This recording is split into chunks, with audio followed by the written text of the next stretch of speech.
Madam लन husband का इंतजार कर रही थी। हस्बैंड के पहुंचते ही उसने नहाने के लिए पानी तैयार कर दिया, फिर गर्मा गर्म खाना बनाकर अपने हाथों से खिलाने लगी। बिना सोए तुम मेरा इंतजार कर रही थी?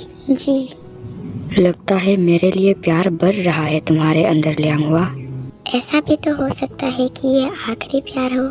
कभी नहीं हो सकता। खाने के बाद चिंगहेंग जुन आधी रात तक वाइफ के साथ प्यार भरी बातें करता रहा। मैडम लन एक दो शब्द में जवाब देती गई। लियांगहुआ, अगर हमें बेटी हुई तो क्या नाम रखेंगे? मैंने नहीं सोचा, नींद आ रही है। शुभ रात्रि, हम किसी और दिन सोचेंगे। मुस्कुराते हुए गाल पे चूम कर चिंगहेंग जुन ने में जवाब दिया। अगले सुबह रूम से बाहर वो खुश होकर निकला, लेकिन वापस रूम हैरान होकर पहुंचा। देखा मैडम लन अपने चीजें समेट रही है। लियांगहुआ, क्या तुमने यूसी से गर्भावस्था के बारे में मुझे बताने कही? जी। कब पता चला तुम्हें? कल। क्या तुम अपना जगह उसे देने वाली हो? चिंगहेंग जुन ने अचानक वाइफ को अपने तरफ किया। नहीं, तुम नहीं दे सकती। तुम्हारी जगह कोई नहीं ले सकती। लियांगहुआ, यकीन करो, मैं हर बार अच्छे से साफ कर लेना, ये याद दिलाकर ही आता हूँ। सफाई नहीं मांगी है मैंने, मुझे ज़्यादा दुख नहीं है। वैसे आपने तो पहले ही चेतावनी दिया ही था, मुझसे ही गलती हुई होगी। वो चेतावनी नहीं था, मैं बस डरा रहा था। जो भी हो, बधाई हो कुल प्रमुख लैन। लियांगहुआ, क्या हुआ तुम्हें?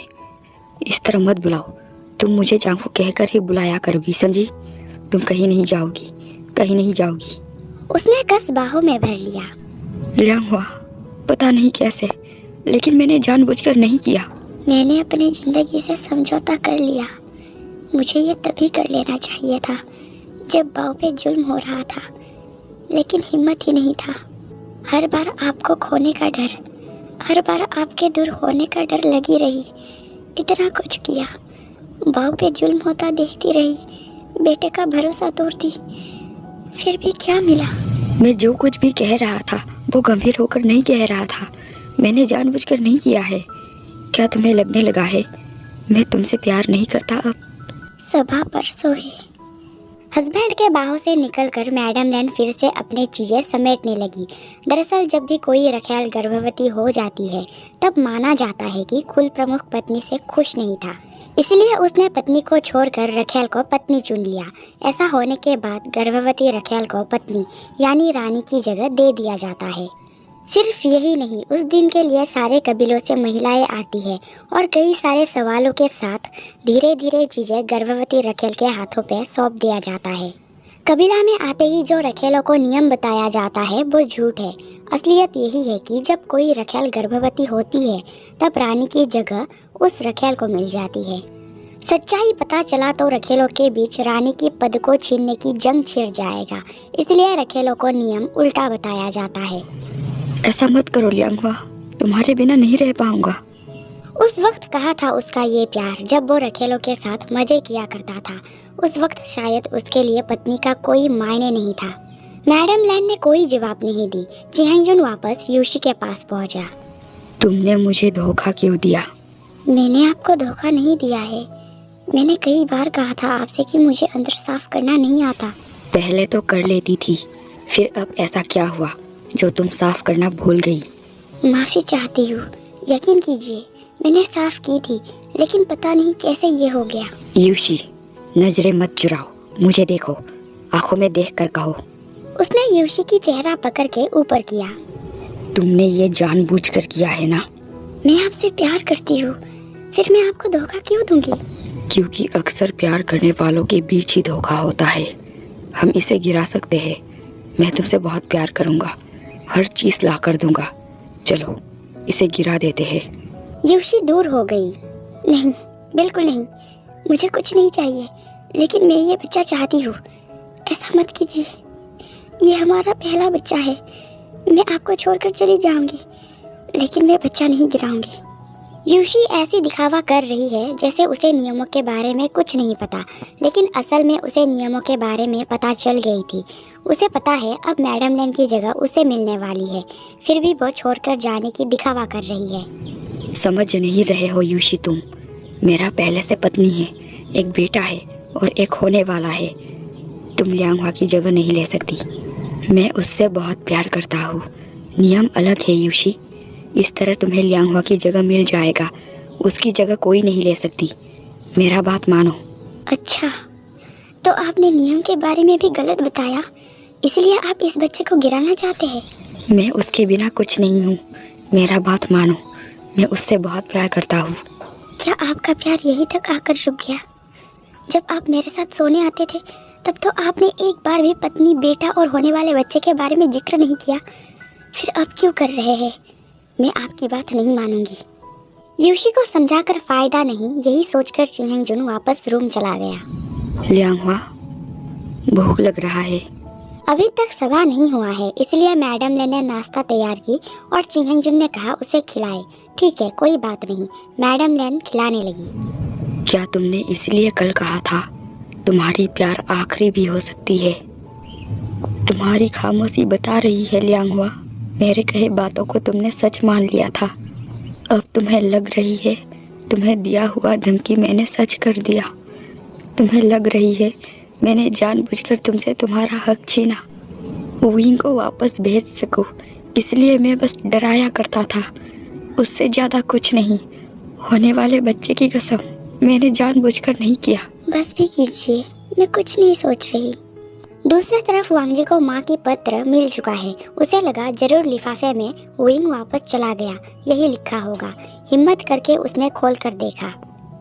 वांगजी, मुझे माफ़ करना बेटा। मैंने वादा किया था मैं बाव का देखभाल करूंगी, लेकिन मैंने नहीं की। डर गई थी मैं। तुमने सच कहा था, अगर मैं हिम्मत दिखाती तो बाव के साथ इतना कुछ नहीं होता।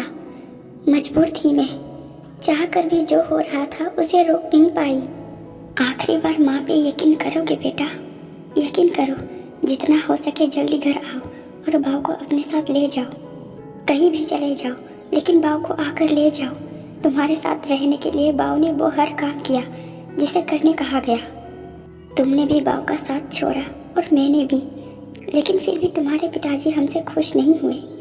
उन्होंने यूशी को रानी चुन लिया है। अब मैं मजबूर नहीं रही, सारे रास्ते साफ हो गए हैं।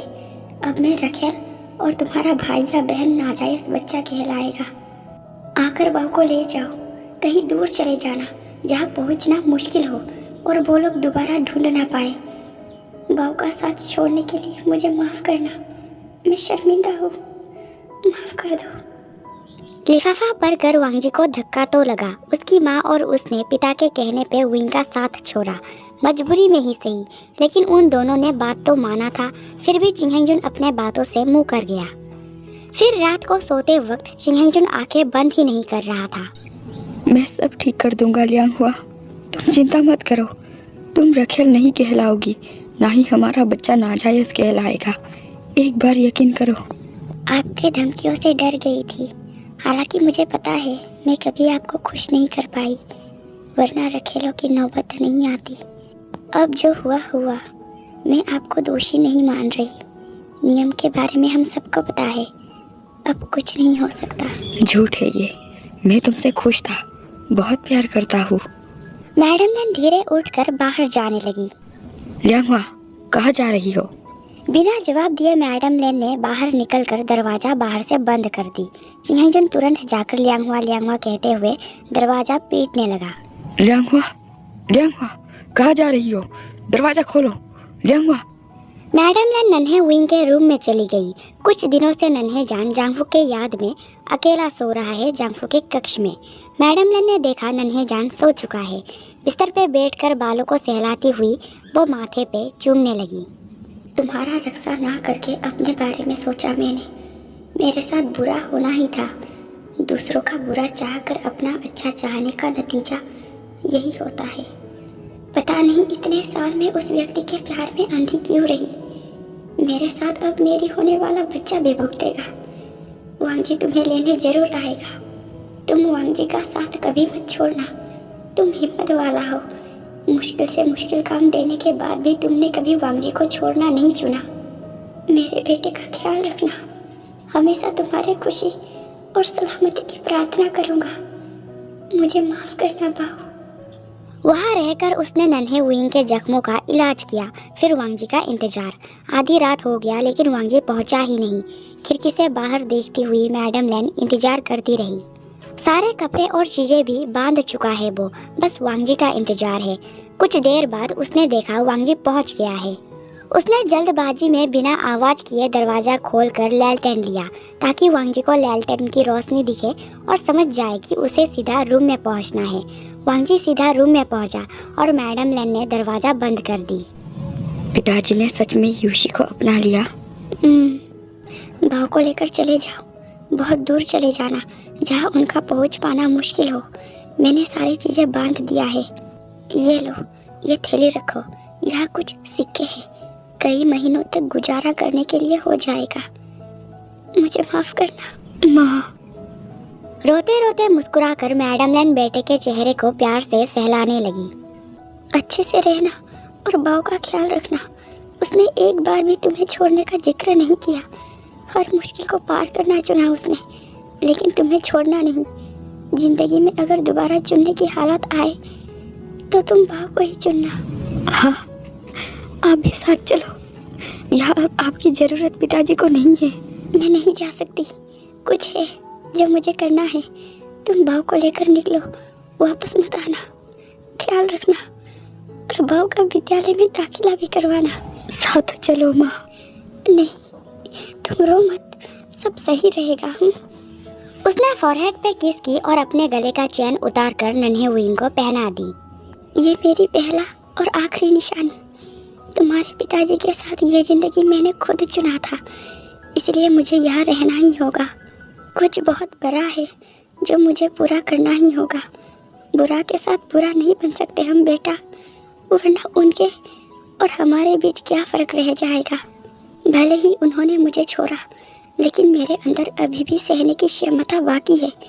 अब बाव को लेकर जाओ। आप यहाँ सुरक्षित तो रहोगे ना माँ? वांगजी ने नज़र माँ की बेबी बम्प पे किया। वो होने वाले भाई या बहन के साथ अच्छा वक्त बिताना चाहता था, लेकिन अब वो नन्हे जान का चेहरा तक नहीं देख पाएगा। आंसू बहाते हुए उसने माँ की बेबी बम्प को चूमकर गले लगाया, फिर सहलाते हुए देखने लगा। अलविदा माँ के साथ कभी मत छोड़ना। यह नज़ारा देखकर मैडम लैन ने मुंह कवर कर लिया, कहीं रोने की आवाज़ ना निकल जाए इसलिए। वांगजी ने जाने से पहले माँ को गले लगाया, फिर एक लिफाफा पिता के लिए लिखकर नन्हे विंग को गोद में उठा लिया। बाव को बहुत चोट लगा है, मैंने दवाई लगा दिया है। दवाई का बोतल और कुछ जड़ी बूटी से बनी गोली रखा है, याद से लगा और खिला देना, जल्दी ठीक हो जाएगा। आप अपने और इसका अच्छे से ख्याल रखना माँ। आखिरी बार में मैडम लैन ने अच्छी मुस्कान के साथ बेटे और नन्हे विंग के फॉरहेड पे चूमा। मुझे माफ करना बाऊ, माफ करना। फिर वांगजी चला गया। अगले सुबह भारी मन के साथ चिंगहंजुन नन्हे विंग को जगाने पहुंचा। कुछ अच्छा नहीं लग रहा।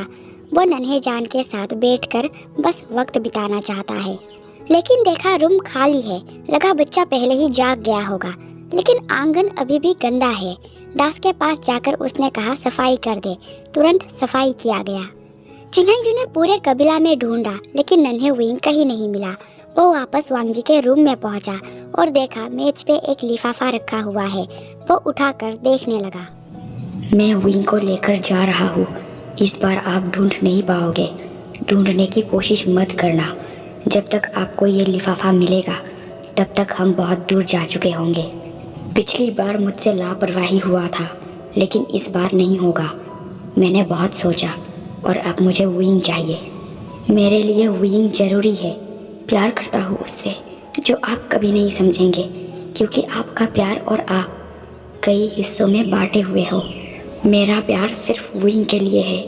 अब आपको मेरे लिए भुगतान करने की ज़रूरत नहीं है। आपके सिर से मेरा बोझ कम हो गया पिताजी। मेरे लिए विंग का प्यार आप कभी समझ ही नहीं पाए। उम्मीद है आप हमें ढूंढने की कोशिश नहीं करेंगे। मैं आपको कभी माफ़ नहीं करूँगा। आपका जिद्दी बेटा वांगजी। चिंगहंजुन वापस रूम पहुंचा। मैडम ने नए और पुराने चीजों को अलग अलग रख रही है। लियांगहुआ, कल वांगजी आकर विंग को साथ ले गया। मुझे पता तक नहीं चला। मैडम लैन खामोश रही। जिंगचुन ने हाथ पकड़ा और अपने तरफ किया। लियांगहुआ, ध्यान कहाँ है तुम्हारी? तुम कभी चीजों को समेटती रहती हो तो कभी चीजों का बंटवारा करती रहती हो क्या गया है तुम्हें? हैरान होने की जरूरत नहीं है। वांग जी प्यार करता है बाव से, और बाव भी। वो हमेशा के लिए हमें छोड़कर जा रहा है। मैं उसे जाने नहीं दूंगा। वो मेरे दिल का हिस्सा है। क्या सच में वांग जी को आप अपना दिल का टुकड़ा मानते हैं? मानता नहीं हूँ, वो है। वो मेरा नकल है। उसमें मौजूद हर चीज मेरे तरह है, बस आदत को छोड़कर। फिर आपने कभी उसके चाहत का सम्मान क्यों नहीं किया? वो बाव के लिए रोता रहा, फिर भी आप उसे रोता हुआ देखते रहे। क्यों? क्या वजह था? माफ कीजिए, भूल गई थी।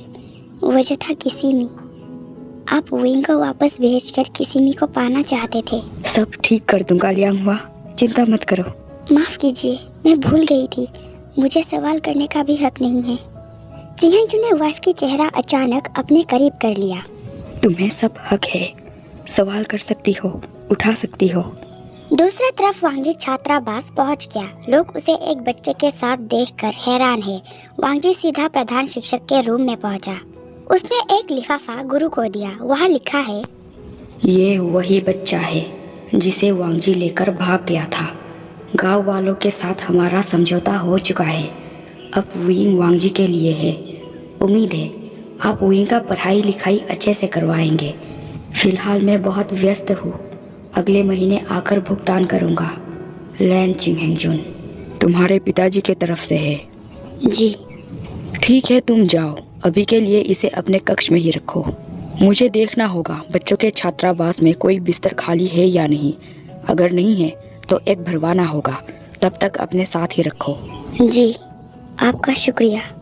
वांगजी अपने रूम के तरफ जाने लगा। मौजूद सभी विद्यार्थियां उसे घूर घूर कर देखने लगे। वांगजी कितना अजीब होता जा रहा है। पहले तो वो बिना बताए घर चला गया, फिर कुछ महीने बाद फिर आ गया, और अभी ये बच्चा कौन है उसके साथ? उसकी जीवन कहानी वही जाने। ये तो वही बच्चा है ना? वांगजी, ये तुम्हारे साथ क्यों है? पढ़ाई के लिए पिताजी ने जिम्मेदारी लिया है। ओह, लेकिन इसे तो दक्षिण में भेजने वाले थे ना? रद्द कर दिया गया। दूसरी तरफ कुछ लड़कियां बात करने लगी। शायद वो बच्चा वांगजी का भाई है या तो साथी। हाँ, ये साधारण बात है। हमारे कबीला में तो वांगजी के उम्र के लड़कों का 2-2 बच्चे हैं, तो वांगजी का एक क्यों नहीं हो सकता? गुजरते हुए वांगजी ने सुन लिया, ये मेरी पत्नी है। यह सुनकर सबका मुंह बंद हो गए और वांगजी रूम के तरफ जाने लगा। वो बच्चा उसका पत्नी है, सुना तुमने? क्या मैं तुमको बहरी लगती हूँ? सुना मैंने। शायद वो दाखिला करवाने लेकर आया है, तभी तो सीधा गुरुजी से मिला। रूम पहुंचकर वांगजी ने नन्हे विंग को बिस्तर पे सुला दिया। नन्हे जान के हाथ पैर पे मौजूद चोटों को देखते हुए वांगजी चूमने लगा। नन्हे जान का ये हाल देखकर समझ गया है वो कि उसके पिता ने किस हद तक काम करवाए होंगे इस मासूम नन्हे जान से।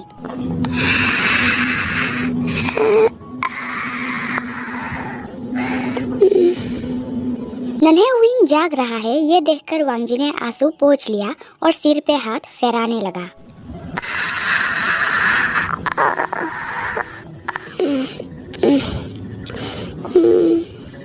धीरे धीरे आंखें खोलकर नन्हे जान कुछ देर तक हस्बैंड के चेहरे पे देखता रहा।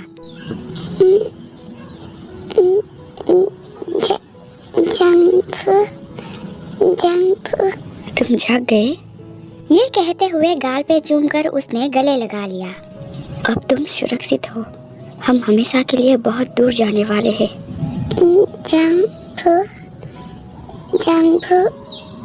इनको घर वापस पहुंचा देगा ना? नहीं, हम अब कभी अलग नहीं होंगे। हम अब कभी घर नहीं जाएंगे। सच में? हाँ, वो आईनी। वो आईनी। उसने नन्हे जान को नहलाकर तैयार किया, फिर दोनों ने खाना खाया। उसके बाद वांगजी क्लास के लिए निकल गया।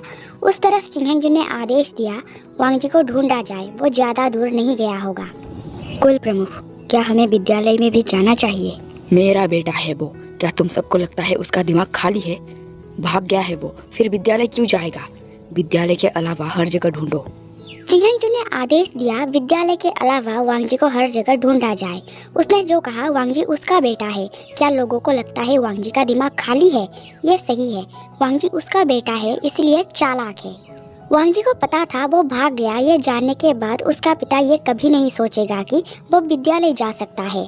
इसीलिए तो वांगजी विद्यालय गया, क्योंकि एक रात के लिए वो वहाँ सुरक्षित रहेगा, ये उसे पता था। चियांगजू के लोग यहाँ से वहाँ फैल गए। हर एक धर्मशाला में पूछताछ करने लगे।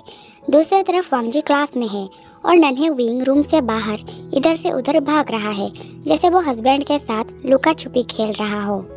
लोगों का नज़र नन्हे जान पे है और वो लोग नन्हे जान के प्यारे प्यारे हरकत को देखकर मुस्कुरा रहे हैं।